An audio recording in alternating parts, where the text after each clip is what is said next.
Today I'm here with Sharon, Gannon and David Life from Jivamukti Yoga in New York, and I'm looking forward to talking to you. So I'll just start with a couple of basic questions. Can you tell us what Jivamukti means to you? Oh my God, an examination. We'll try. Okay. How about you go? You go first, David. The jiva is the individual self, and mukti means liberation. Liberation from separateness. Okay. And Sharon, would you like to make your extended comment? Jivamukti Yoga is a method of yoga recognized by Time magazine as one of the 9 forms of Hatha Yoga practiced in the world today. It was developed in 1985 by 2 East Village artists from the Lower East Side of New York City, Sharon, Gannon, and David Life. Why do you think Jivamukti Yoga is so popular? Good question.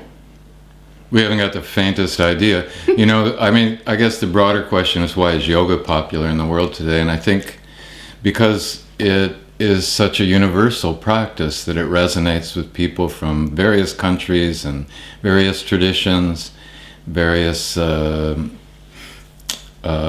different people benefit from yoga. And really, I think that the evidence of that is the rapid spread of yoga around the world.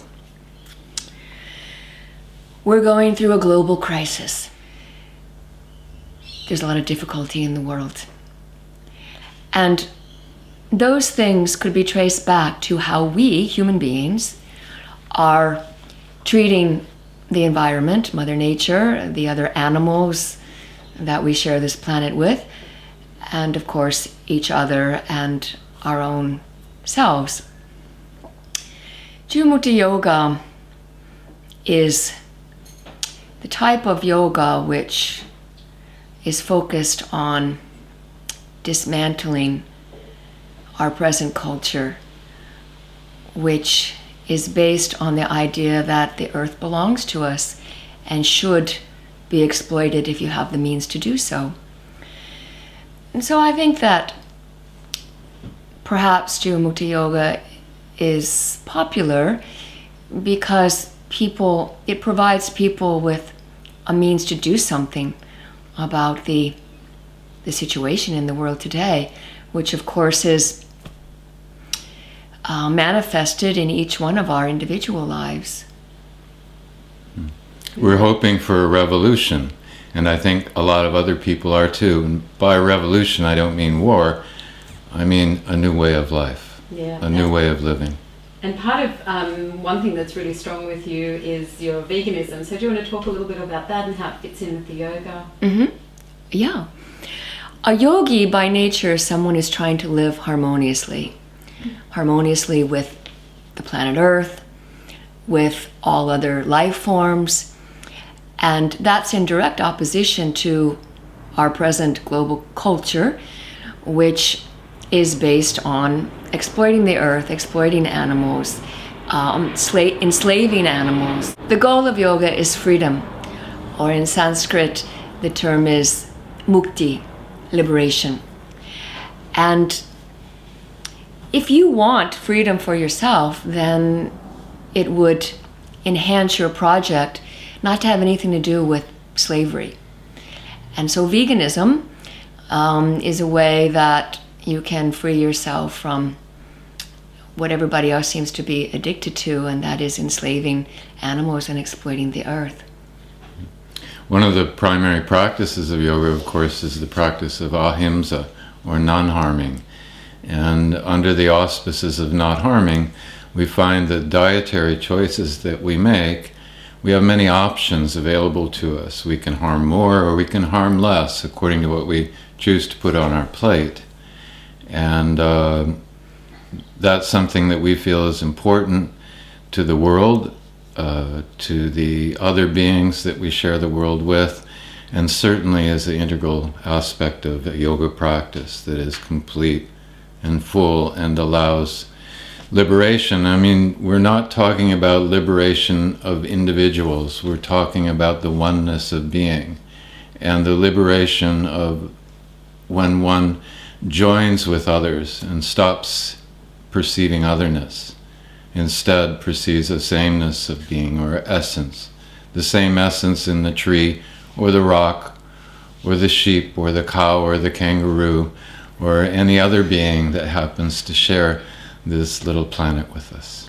Perhaps veganism could be very simply explained as a way to be kinder. And what's wrong with that? Wouldn't you like to live in a world where people were kinder? Have a particular tradition or lineage or anything that you draw on, or is it just Yoga. Yoga. I mean, all of these ideas that we've been discussing, they're all found in the yogic scriptures. It's not that we're teaching yoga and veganism, or yoga and animal rights, or yoga and activism, or yoga and environmentalism. I mean, all of these ideas have been stated for thousands of years. They're found in the yogic texts. All of our gurus were vegetarian, vegans. They were animal rights. They were political activists. They really have empowered us to be on this path. I mean, the most important thing that a person can do these days is to dare to care. To dare to care about others, not just their own self. So, Sharon, tell us a little bit about your latest album. I heard that it's really high up on the pop charts. Krishna, Krishna, Krishna, Krishna, Krishna. Yes, it's an album of mantras. The Hare Krishna mantra is one of the tracks, and it surprisingly became very popular very quickly soon after it was released. And it's wonderful that people have embraced these Sanskrit mantras. I wanted to make an album of Sanskrit mantras that didn't use traditional Indian instrumentation or arrangements. So I think we really succeeded in what we were trying to do and make a crossover album into the pop music world. Yeah. So we were number 2 on the Billboard charts for 3 weeks. What's the next first? We have a lot of books in the works Sharon has already written but needs to finish up. A book of menus, of recipes, a cookbook. She also has an amazingly thick book of poetry. Together we're working on a book on yoga assists. Most of my time, though, is spent writing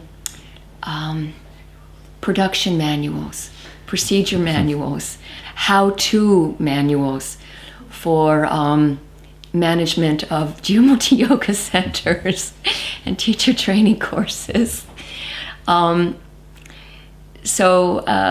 Recently we finished a production manual on how to put on a Jivamukti teacher training course. So we hope that will allow our students to start doing more Jivamukti teacher trainings on their own. So we're excited about that. We have a sanctuary, a wildlife sanctuary that we maintain in upstate New York. It's 120 acres.